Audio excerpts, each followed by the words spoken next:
dames, j'espère que vous allez bien, que vous passez un agréable voyage. Nous ne serons pas longs. Nous venons ce soir simplement pour vous annoncer l'espérance de la vie éternelle après la mort. L'amour de Dieu, l'amour de notre Créateur. Je ne vous parle pas aujourd'hui d'une religion, d'une philosophie, ni chrétienne, ni musulmane, ni juif, ni athée, car l'athéisme est une religion aussi. Le christianisme est une religion, l'islam est une religion, mais Dieu n'est pas une religion, Dieu c'est quelqu'un. La religion c'est quelque chose, mais Dieu est quelqu'un qui t'aime. Dieu est quelqu'un qui son cœur bat pour toi. Vous savez, il n'y a pas sur terre un plus grand amour que l'amour d'un père et d'une mère envers ses enfants. Et l'amour de Dieu est plus que l'amour d'un simple créateur ou d'un simple juge. Il est l'amour d'un Père, notre Père éternel. D'ailleurs, Jésus-Christ, dans la Bible, nous enseignera la première prière. Notre Père qui es aux cieux, que ton nom soit sanctifié.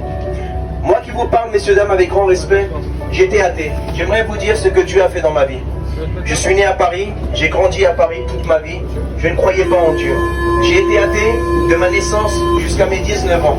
Ça veut dire que quand je voyais un chrétien, un musulman ou un juif, je respectais sa religion, mais je ne croyais pas en Dieu. Mon Dieu s'appelait les boîtes de nuit. Mon Dieu s'appelait l'alcool. Mon Dieu s'appelait l'argent. Mon Dieu s'appelait le péché. Je ne vivais que pour commettre des péchés. Chaque matin, je me réveillais et je voulais juste profiter de ma vie. Je ne m'inquiétais pas de ce qu'il y avait après la mort. Je ne me préoccupais pas s'il y avait un Dieu qui m'aimait. Mais un jour, à mes 19 ans, j'ai ouvert la Bible pour la première fois. Ce livre, messieurs, dames, que nous avons tous entendu parler une fois dans notre vie, la Bible. La Bible a changé ma vie et elle a changé la vie de millions, de milliards de personnes dans l'histoire de l'humanité. Et la Bible nous dit qu'après la mort, il y a une éternité près de Dieu au paradis ou loin de Dieu en enfer. Mais ce n'est pas Dieu qui prend la décision qui va en enfer, qui va au paradis. Saviez-vous? C'est vous et moi. Le choix nous appartient. Le choix nous appartient, messieurs, dames, de décider sur terre si nous voulons nous repentir de notre péché ou nous voulons continuer à vivre sans Dieu. Alors si nous vivons sans Dieu sur la terre, notre éternité sera sans Dieu.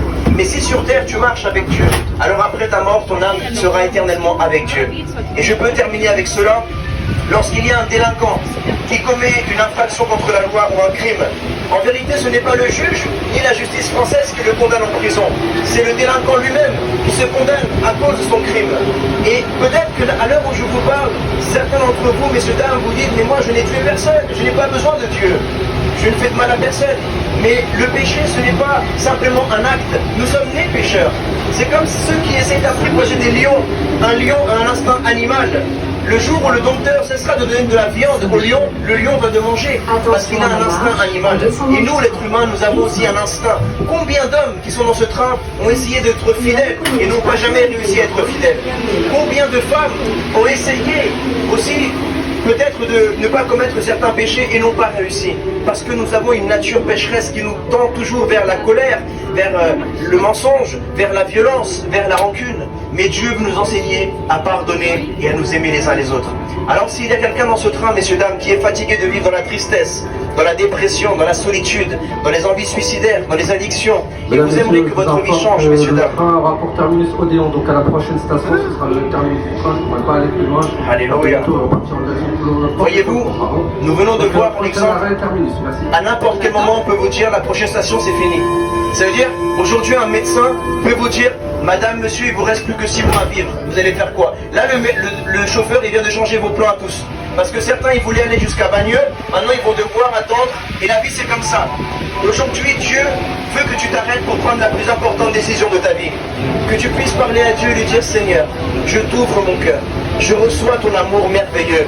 Je me repens de tout mon cœur pour mon péché. Et j'accepte le sacrifice de ton Fils à la croix il y a 2000 ans. Je marche à partir d'aujourd'hui dans ta sainteté, Seigneur, et j'abandonne le péché au nom de Jésus. Amen.